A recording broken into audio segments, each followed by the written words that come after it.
My name's Dan Johnson, and I'm going to talk to you about FAA. You just heard from the good FAA guys. Now we're going to hear about the bad FAA guys. Not really.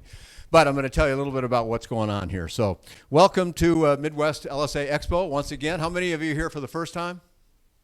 Oh, quite a few. Good. That's about half. That's great. Welcome all of you for the first time. How many have been here more than twice? Well, more than 3 times. More than 5 times. Now we're getting a little leaner. More than 10 times. 3, 4. Anybody been here to every single one of them? 2 of you. All right. Daniela, you been here to all of them too?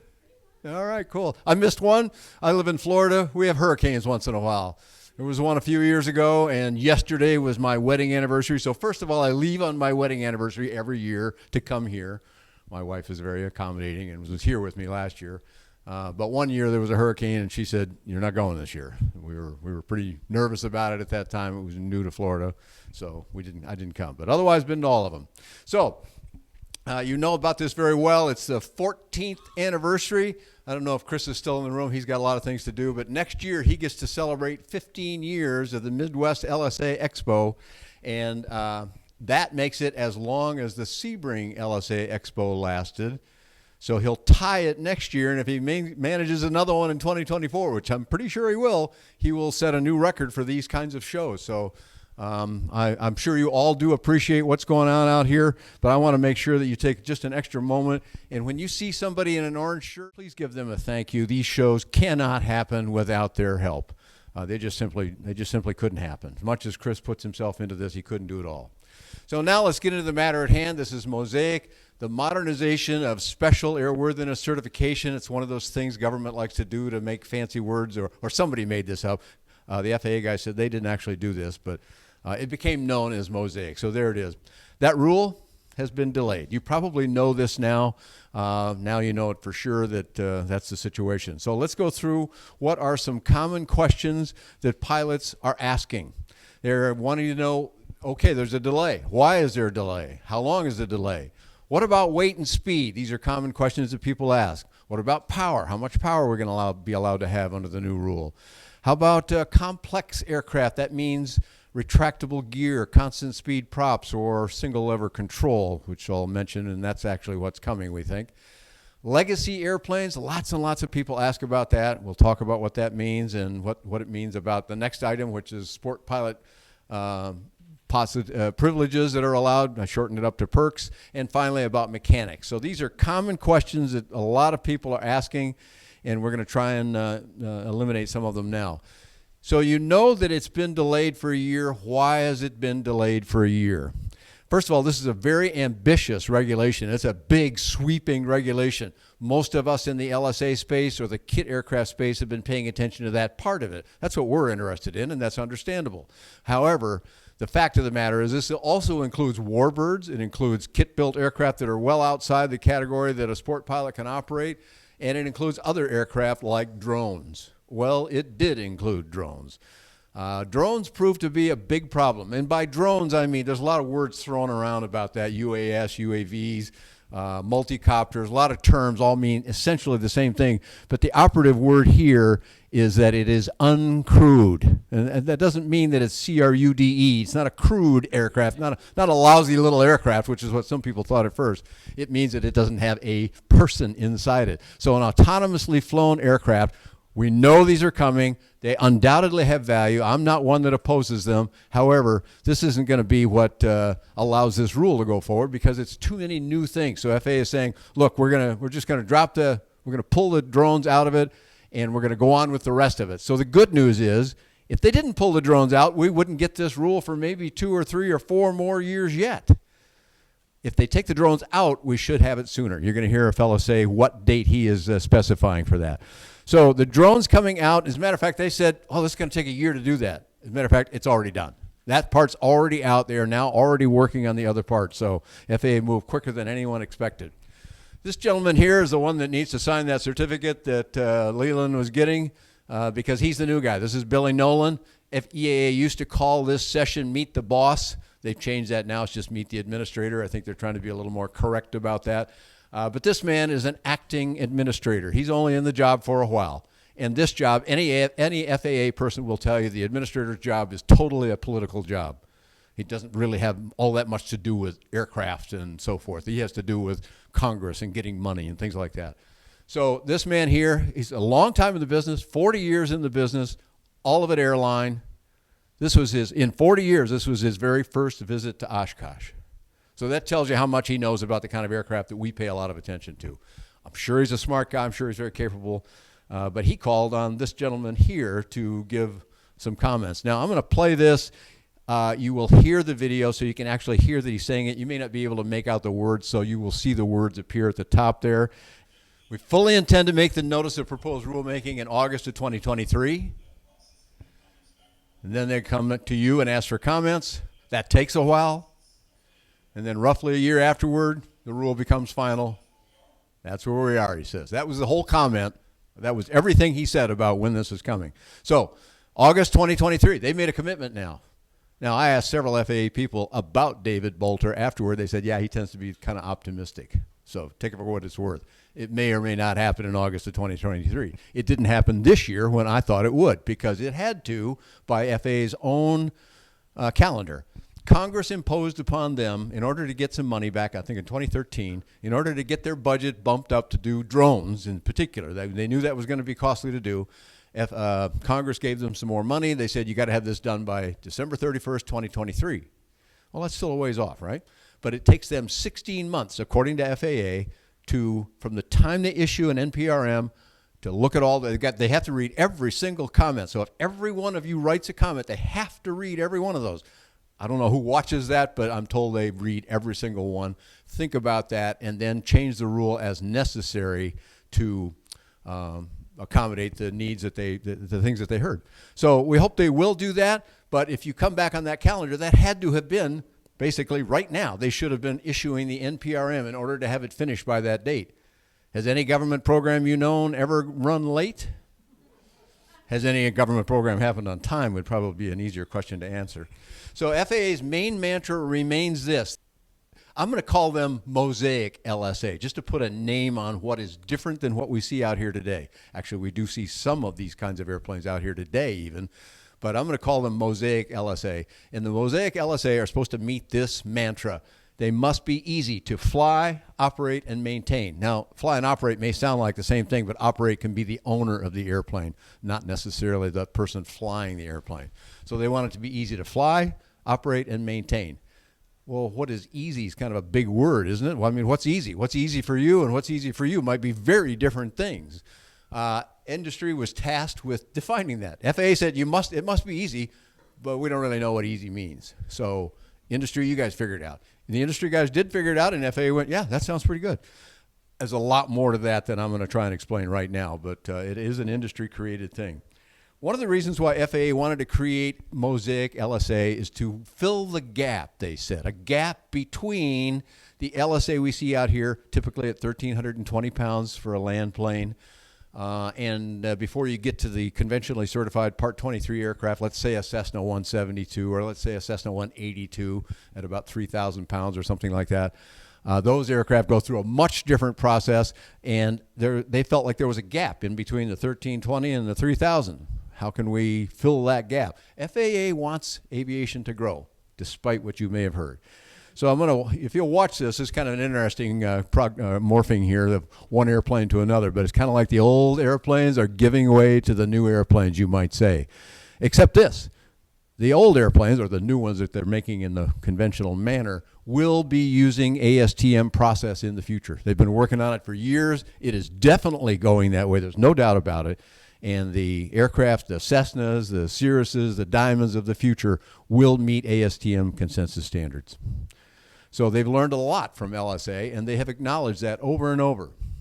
Now we get to weight and speed. And by the way, I'm going to go through this a little bit quickly because if you've been following my website, you've already seen a lot of this information. And what I really want to get to at the end is questions and answers. So as we're going through this, kind of think of the things that you might want to ask, and we'll give you a chance to do that later on. Then I'll repeat your questions so that they get on the video, hopefully, and we can go from there.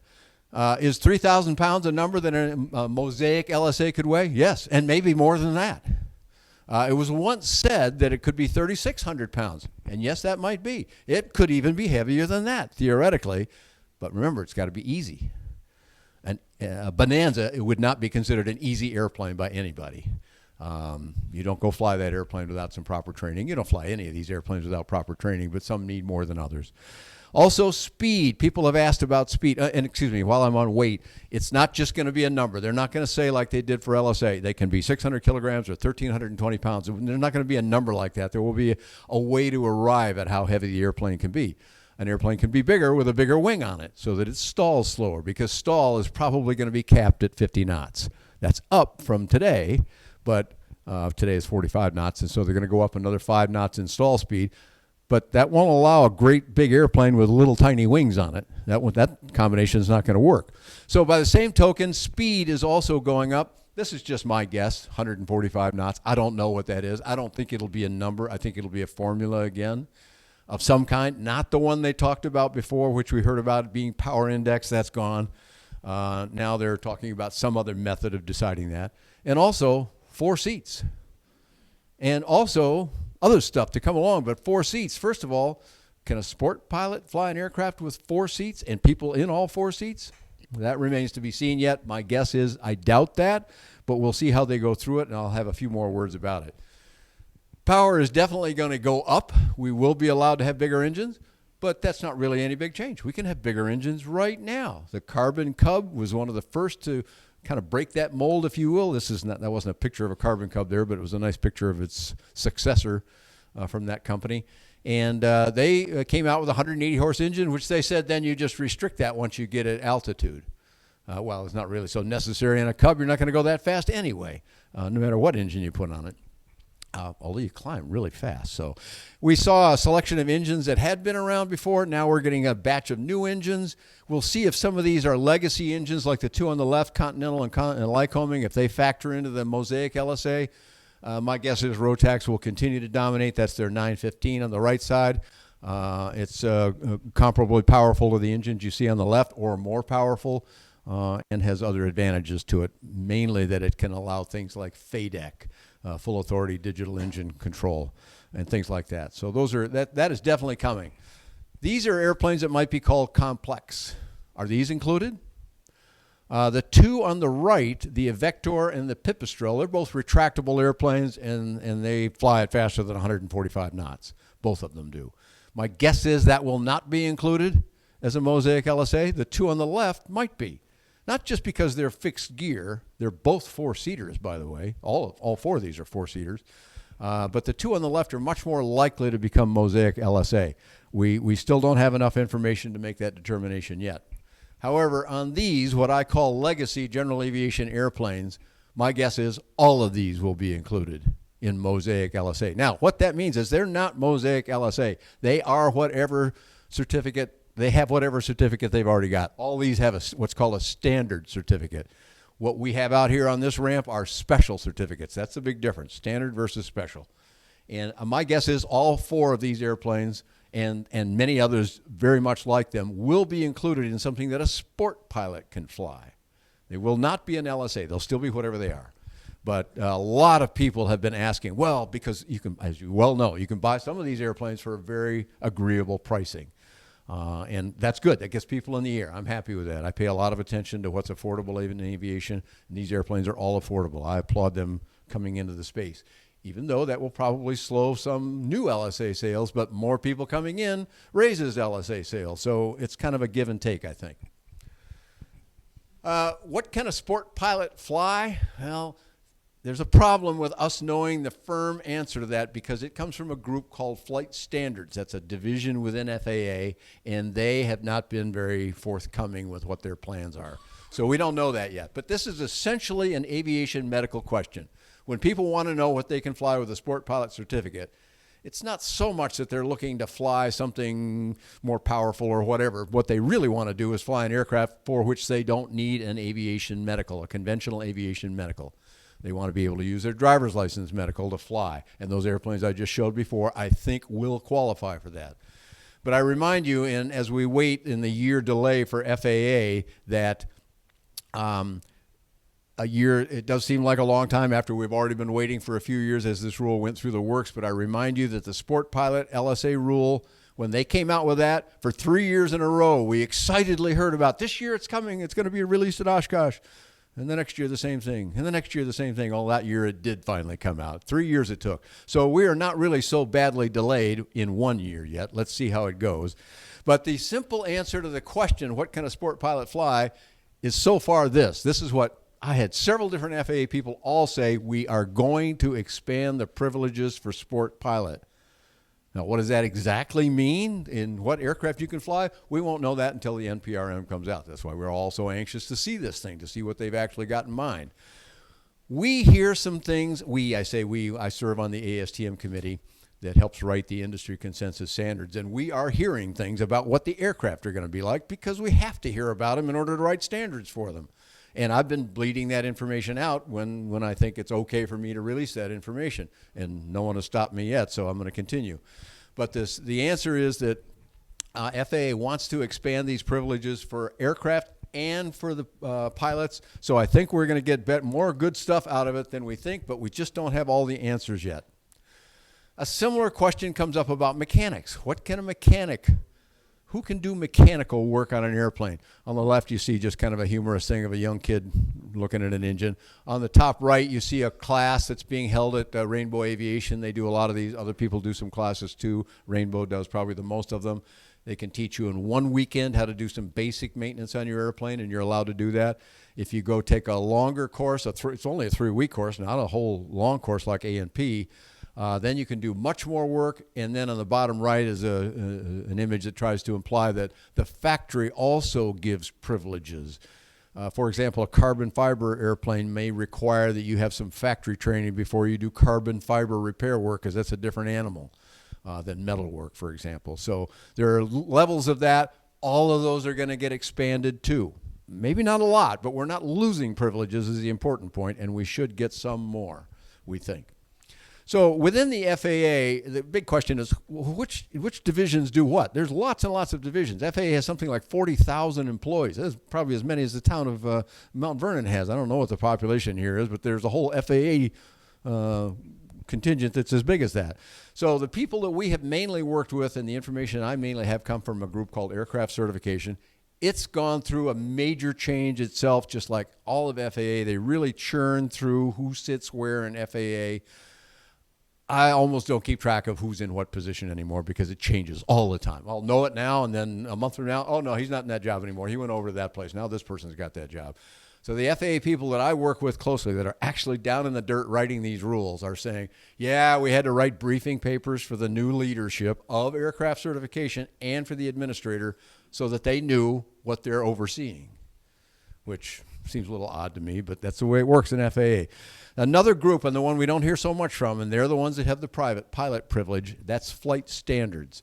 And they are just not saying too much about it. While industry is allowed to do a lot with the airplanes, a great deal, and even more with airplanes, the pilot licensure and operations of the airplane are still held tightly by FAA, and flight standards is the group that does that. There's another group that handles maintenance, and then finally we get to our friends in FAA legal. They are the reason why we waited 3 years for the sport pilot rule. They didn't like the driver's license medical, not at all. They kept refusing on it. For 3 years that went on until finally, I believe the FAA administrator just forced it through and said, you got to do this thing. We're going to do it. And then it went through.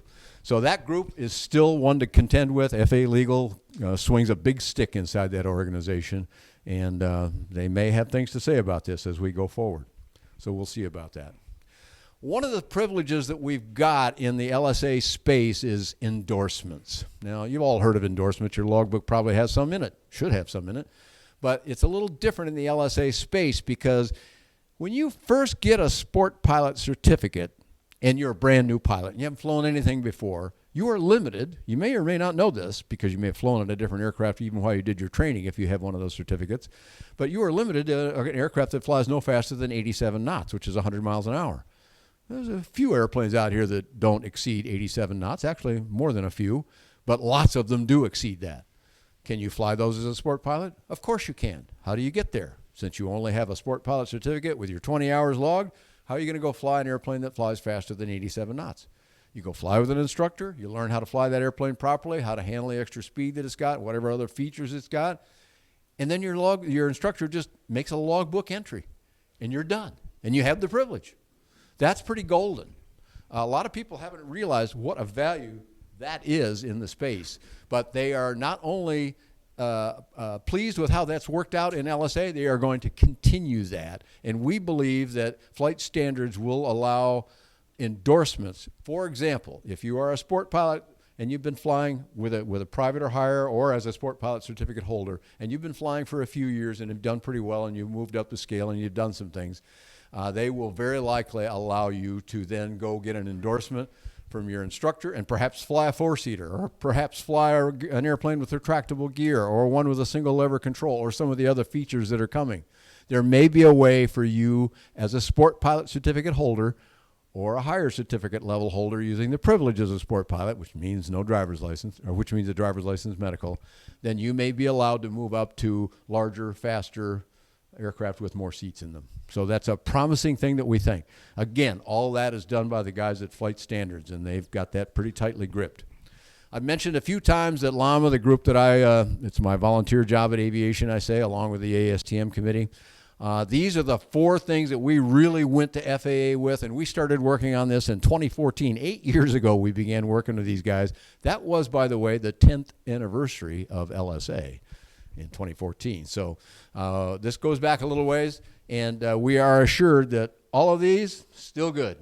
Every one of these things on that list is still good. Now, what do those things mean? Well, electric and hybrid you can figure out pretty well, but an electric-powered aircraft, we know the U.S. government's very big on that sort of thing. FAA said, well, why not hybrid too? Hybrid gets quite a bit more complex. Think of a Toyota Prius in an airplane, and you've got something kind of close to what it is. There's a lot going on there, though. Also, special LSA gyroplanes. All the gyroplane guys have had to sell as kits since day one. They've been the one segment that's never been allowed to move forward. That's now changing. The old rotorcraft directorate is gone. Those people don't have the sway they have anymore on this particular question, and we are going to see fully built, that means, fully built gyroplanes. Right now, they're still kits. Single lever control for those of you that just wanted something, an airplane that could go a little faster at altitude or had more oomph at takeoff on a short field. Single lever control is the answer to that. It will be expensive at first. The earlier ones that I know about are in the neighborhood of $15,000 just for that. That's quite a bit extra on a, let's say, $100,000 airplane. That'd be quite a premium. But I believe those prices will come down. A gentleman that has been working on this for some years has shown the FAA that this is definitely simpler and easier to have a controllable speed prop, but the pilot has no workload issues. You just put the throttle where you want it, and the engine uses computer technology to decide where the prop should be set. And honestly, it can do that better than you can. And it can do it. It can check it, multiple times per second. Finally, aerial work. That's kind of a big one for LAMA because our manufacturers, we would like to have them have the privilege to sell airplanes that could be used in a working environment. Pipeline patrols. There's a lot of kinds of things that an LSA type airplane could do very well, better than a helicopter could do it in the sense that much cheaper, quieter, some other things. We want that privilege. Why do we want that privilege? None of you may care about that. You may not want to fly an airplane that you use for work. These airplanes are for fun, aren't they?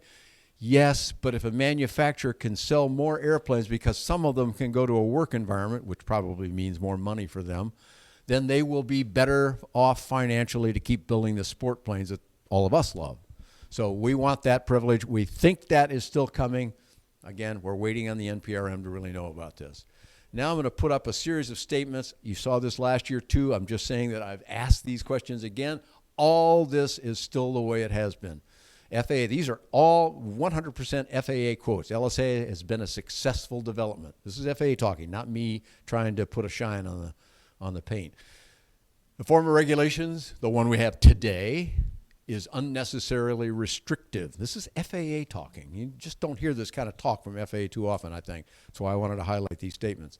Opportunities to safely expand in this sector of aviation, they see them all over the place. That's why they're going to allow us to fly bigger, faster airplanes with more capabilities with our sport pilot certificates to some extent. And FAA wants the revised regulation to allow the industry to do more. Well, that's kind of a two-way thing. If industry does more, then FAA can do less, right? Then they can go, I don't know, play with 737 Maxes or whatever and leave us alone because we've done a pretty good job of it. And they have been quick to acknowledge that. So we want them to continue feeling the way those statements imply they do. Now, I've mentioned ASTM a couple of times, and I love to do this little pitch because I talked to one gentleman back here, and I'm hoping some others of you, you don't have to be an engineer. You don't have to have a highly technical background. You have to have an interest in that sort of thing, though, in order to be a participant. But you can participate in the creation of standards that these airplanes must meet in order to be sold legally. That's kind of a big opportunity. No one in aviation has ever had that before. A manufacturer merely declares that they meet the standards, and they're going to get checked on that, but they just declare it, and they're good. That's never happened in aviation before, but FAA likes it so much they're going to use more of it. So we need help at ASTM. There's a lot of new rules that we've got to create. They're well along on it. You're going to see an impressive chart here in a minute. They're moving on it. They're going to go anyway, but if you have any interest in this, please join. It's $75 a year to join ASTM. You're just a volunteer like the rest of us, but here's an important point. All of FAA, all those 40,000 people, they serve on these committees too. They get one vote. All of FAA gets one vote when an item comes up for ballot. You also get one vote, the same as all of FAA.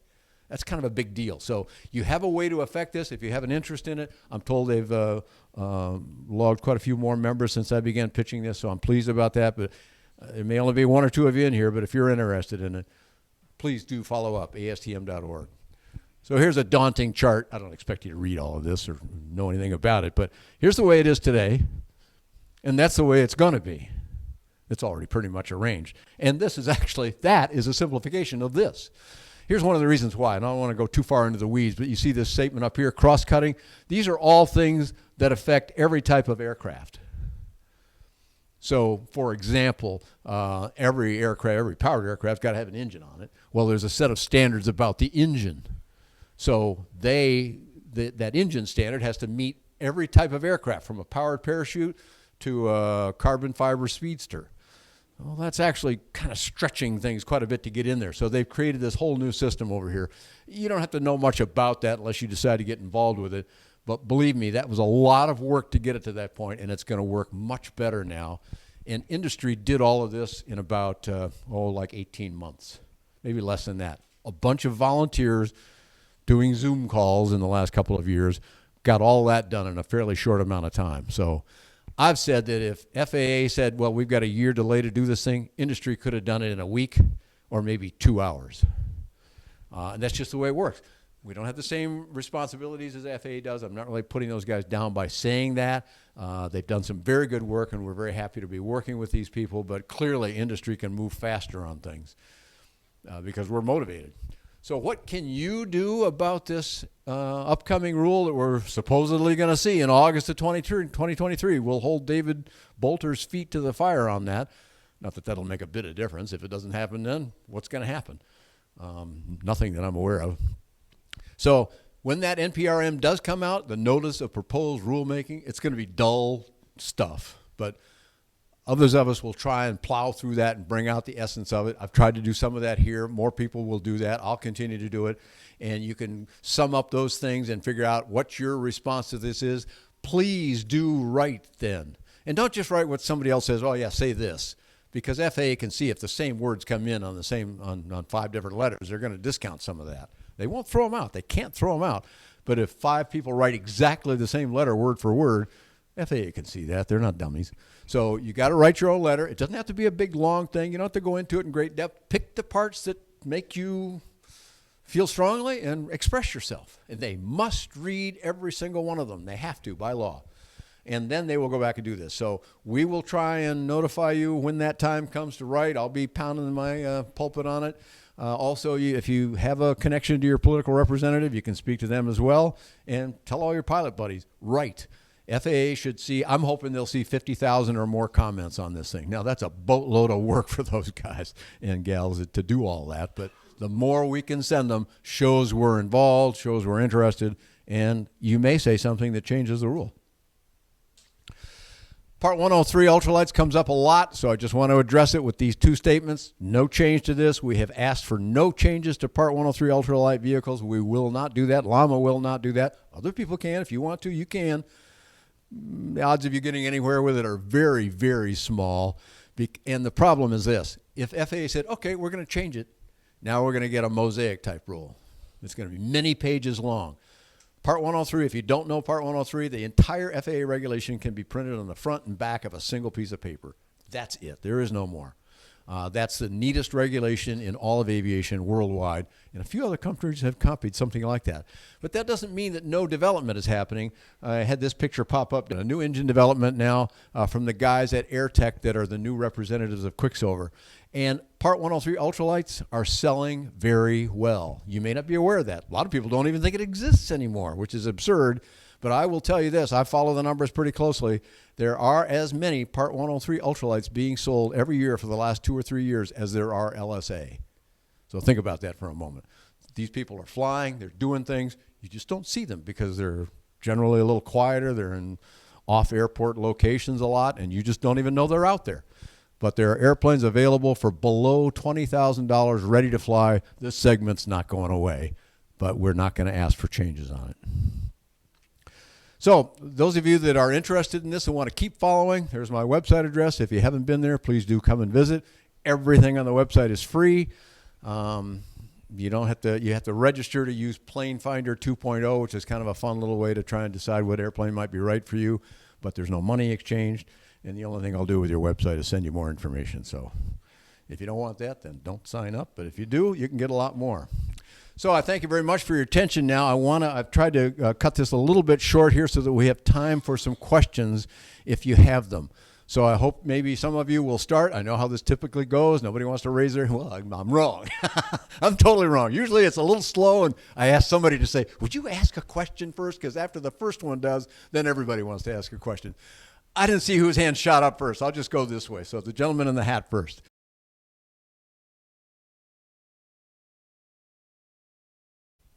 So if I understand the question is relative to endorsements, you want to know if IFR is going to be part of that. Here's what I will tell you about that. We haven't had much conversation about IFR relative to Mosaic. However, ASTM has a group that is working on an IFR standard. And there's no reason, there's nothing in the regulation today, much less Mosaic, that says you can't do that. It has been discouraged, that's all. And a lot of the reason for discouragement is because we didn't have a standard that people could meet, and therefore it was assumed that the people that have that privilege, the Cessna, Cirrus, Diamond sellers who have that privilege now, would push back against LSA having that privilege. We still think it's coming, but honestly, the IFR, trying to make an IFR light is fairly challenging. Yeah, I know what you're saying there, because the Cessna 172, which, by the way, never went through IFR certification itself as an airplane, never did that. You'll never find anything about that. Nonetheless, you could fly 172 on instrument conditions, obviously. I've done it. Thousands of people have done it. And a kit-built aircraft. Here's one you built in your garage. You can fly that one IFR too. Of course, the pilot has to have the proper credential and so forth, but that can work. LSA, well, it's not prohibited. It's just been discouraged. So in trying to answer your question then, IFR for someone using a driver's license medical, I'm doubtful about that because I think they might allege that. But then I come back to this statement, which a lot of you have used and heard yourself. If an 80-year-old guy can drive a 40,000-pound motorhome down the road going 75 miles an hour, why can't we fly IFR if we already have a credential and so on?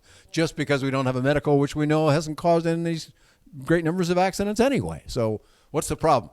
I come back to that statement about legal. FAA legal really does not like the driver's license medical. I would say the odds of IFR for a sport pilot certificate holder are low, but I'm still hopeful.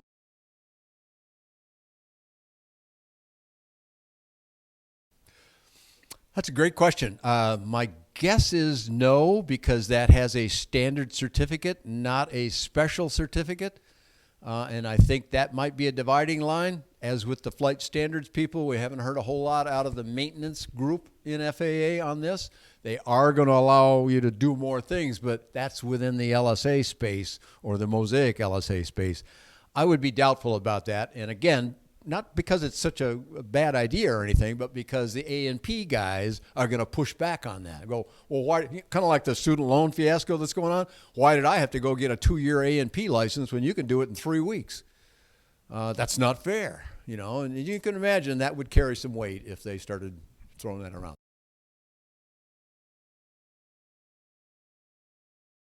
Okay, so the question is, should we be trying to change it so that we can accommodate? Yeah, just for the one thing. So, and the simple answer is, if you change one thing, the 30 pounds of fuel versus electric and batteries and so forth, and I'll come back to that in just a second because there's an interesting little story about that. But if you change one thing in the rule, that means you've changed the rule. And if you change the rule in any way, now you open the entire rule up to, oh, well, we ought to look at that too then. Well, what about this over here? And besides, now we have all kinds of new rules. Remember, but this is the 40th anniversary of Part 103 this year. Came out in 1982. And all that time, it has had no changes. And during that time, we've seen a lot of change in the regulatory environment. In every other part of your life, there's more and more regulation. We ask them to change anything, well, we open up a can of worms that we're not prepared to do. We don't want to go down that path. However, FAA has issued, another gentleman submitted a petition to FAA saying exactly what you said. Look, you allow 30 pounds for fuel. I don't carry any fuel. Let me have 30 pounds of batteries. Now, 30 pounds of batteries really isn't all that much battery to begin with, but it would offset it somewhat. Batteries are heavy, as we all know. But FAA issued a formal letter, FAA legal again, we're back to those guys, issued a formal letter saying, a lot of things, but essentially, batteries are not fuel. So, if batteries are not fuel, and we were sitting around a conference table with a bunch of big shots from FAA, seven of the executive people and one other guy and I were talking to them. And so we threw out this question, and I said, well, if batteries aren't fuel, what are they in an airplane? There's silence in the room for like 30 seconds. That's a long time for a bunch of people to be silent in a room. And a woman spoke up and said, well, I guess they're luggage. Really, what else are they? If they're not fuel, if batteries are not fuel, and that's been an official FAA statement from the legal department, well, then what are they? They're not structure. They have nothing to do with keeping the airplane together. Well, if they're just luggage, then can I take whatever the airplane will hold? We didn't actually go down that path too far because we didn't want them to go, oh, yeah, we're going to go fix that now. But that's still an unresolved question, so we don't know that. I'm delighted, however, to say that there already are some electric-powered ultralights out there. The guys at one of the most successful of the 103 producers is UFly, which makes the Aerolite 103, and they've got an electric airplane that works pretty well. The batteries are big, heavy things, but it works pretty well. Except for that little Swan out here and maybe the Solo, those are pretty clean machines. Most, I would take issue with you a little bit on most 103 ultralights are not particularly clean and efficient because they don't need to be. They don't fly fast. They don't need to be built that way. That costs money to make things clean and efficient. They don't need to be. So they're really not so perfect, but they are the right place to start with electric because they're light and it already works today. You're not going to see a 4-seat 172 on electric for any time soon. It's just not going to work for a while.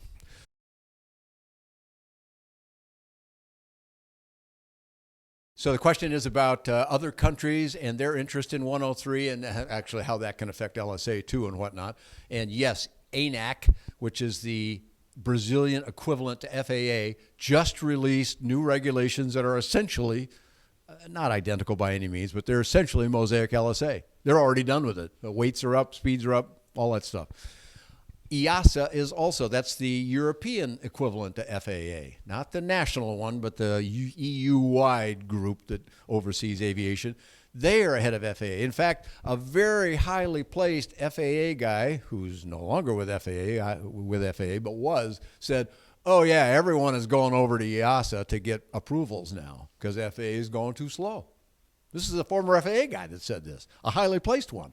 So we all took that word very seriously. The truth of the matter is we feel like there's no competition in government. You know, you either pay your taxes or you go to jail or whatever. There's no competition there. There's nobody else to pay. You just pay this one group. That's not true. Government has competition. It has other governments as competition. So FAA is very well aware of what ANAC is doing and what EASA is doing and what the Chinese CAAC are doing. They're moving even slower, as you might imagine. But they all watch and they all talk to each other, and they're very aware of that. But the wheels of bureaucracy just move at the pace they move, and it depends. One reason why EASA, the European group, can respond quicker is you have to pay for their inspectors to come out and audit you. You pay for that, not the taxpayer. Well, that sounds bad, like you got to pay for it. The good news is you can pay for it and get it done. FAA is still taking Zoom calls in their homes. I haven't talked to an FAA person in FAA, an office building, in 2 years. Everyone I talk to, I'm talking to them in their home when I can see where I'm talking and on a Zoom call like that. So that's kind of how it's working today. It's a good question. They do watch each other. We'll see what happens. There'll be some commingling, I'm sure.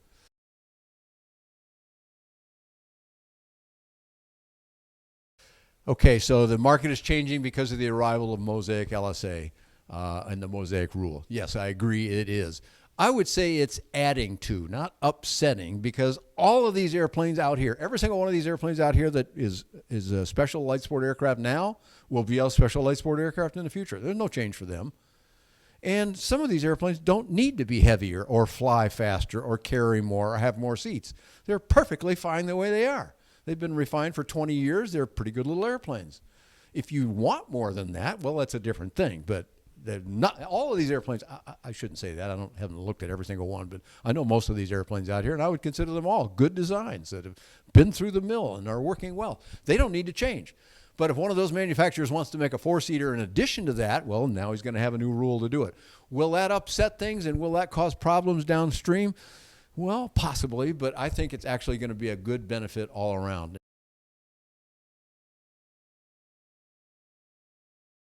Here's what I would say. Don't wait. This rule, we're not going to see the first Mosaic LSA until 2025. That's 2 full years away at least. And that assumes everything's going well. And that assumes the airplane company has the airplanes, and we have standards for them, and they produce the airplanes, and they're available for you to buy. That could be another. A lot of people out here that are selling these airplanes today are quoting well into 2023, and some are even quoting into 2024 now. So when we add a whole new class of airplanes, they're not just suddenly going to be a flood of them. They will be more expensive. You want bigger, faster, further aircraft, they're going to cost more. These airplanes may not. In fact, some of them may get more efficient about their production and lower their prices. Maybe not in real numbers, but in purchasing power dollars. You may get more for your money later on. So I don't think that's a sure thing that the Mosaic is going to upset it. It may actually help the market. But don't wait. Especially if you're as old as I am, go out and fly something now. Don't wait. Don't sit around waiting for regulations. Go buy something and fly it. If you have to sell it for a little bit less than you thought later on, well, that was the expense of being able to fly now. Don't wait.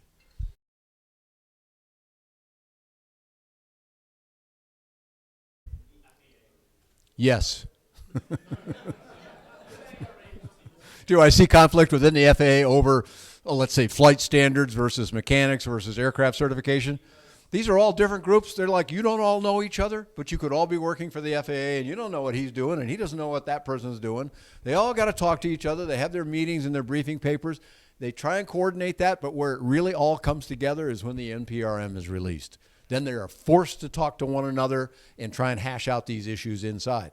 One way they get out of a lot of that work is by going to ASTM and saying, you guys figure out the airplane side, and we'll approve it or not approve it, but you figure it out. That offloads a lot of duty that then they can maybe spend more time deconflicting within FAA. But there will be, it's just like any group. Like not all of us agree about any given thing we pick up today. We're not all going to agree. You got to work it out. That's just part of human nature, and FAA is just another part of that.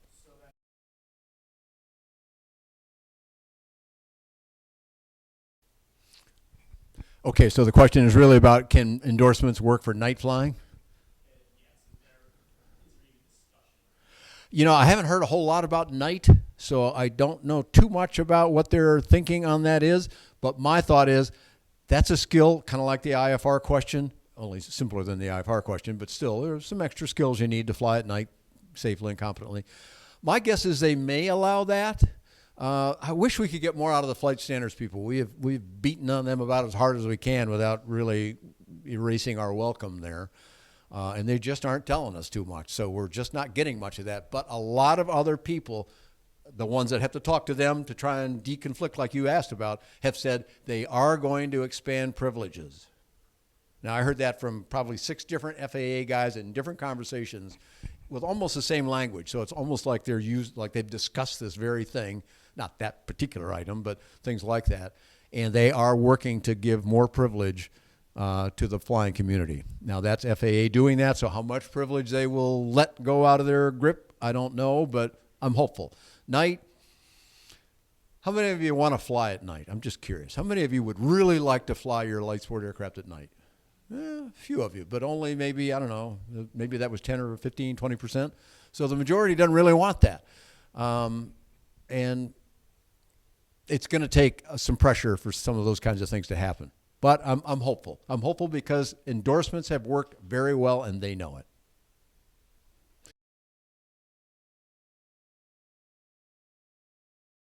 Well, let me just do that one first.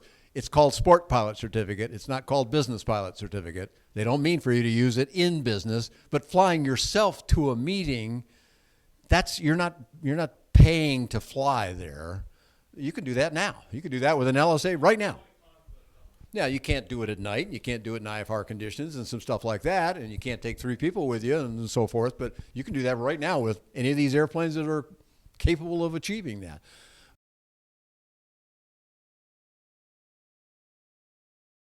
So the weight. So let me just pick on one. The Jabiru that's sitting out here, I believe that's a 230D, and I believe that one is certified in Australia for like 1,675 pounds, if I remember the numbers correctly.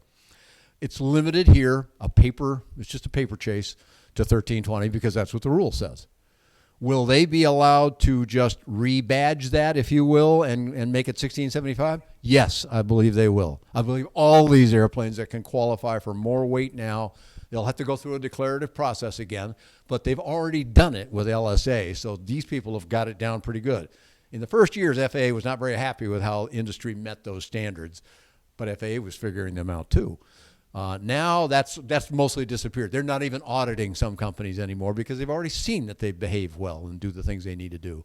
So yes, I believe that we'll see a whole batch. In fact, some of the first Mosaic LSA that will come along will be those very ones that have already been tested, already done everything. They've already got the documentation that says we loaded it to whatever and it passed. So yeah, I think that'll happen.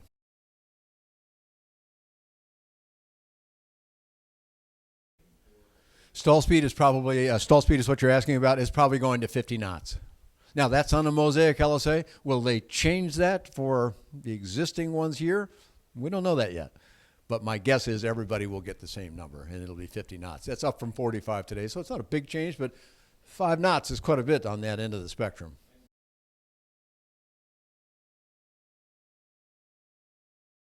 Stall speeds has to be documented testing. They have to have video records and a lot of stuff to show that. So yes, that's not just a formula.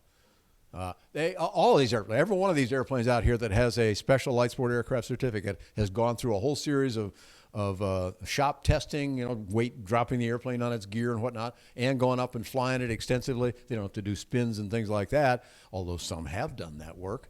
But they're quite extensively air tested before they get that certificate, because you have to have you have to show that when you declare that your airplane meets these standards, FAA says, well, show me the test.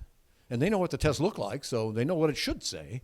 And these people aren't idiots. So when they go out and evaluate an aircraft, when they go audit, a typical audit group is 3 to 6 FAA people, three minimum. I've never heard of less than 3. Up to 6 people that will each come in with their laptops and whatnot, and they will go through the ASTM standards line by line. It'll take them 3 days. And you better have all your stuff. I mean, every single item in the whole standard from top to bottom, you've got to have it if they come and audit. Now that company that goes through that and passes successfully, they come out with a new model. They may not go audit that one because now they've seen that company plays by the rules until there's a problem, and then they may start to audit again. That's just kind of how they work with that, and it makes sense. So,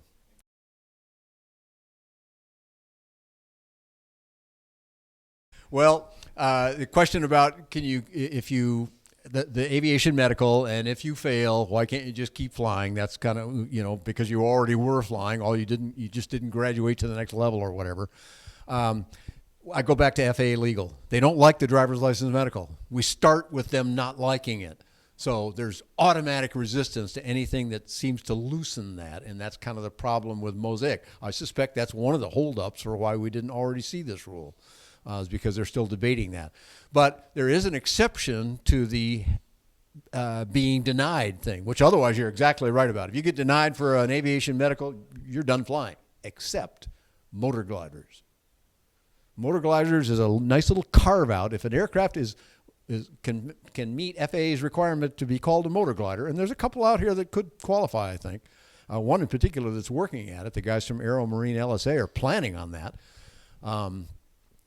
Then there's no medical requirement, and being denied is not a problem then. So there is kind of one way to get around it, but you got to pick a certain kind of aircraft that you may or may not like. Otherwise, we're up against a battle there.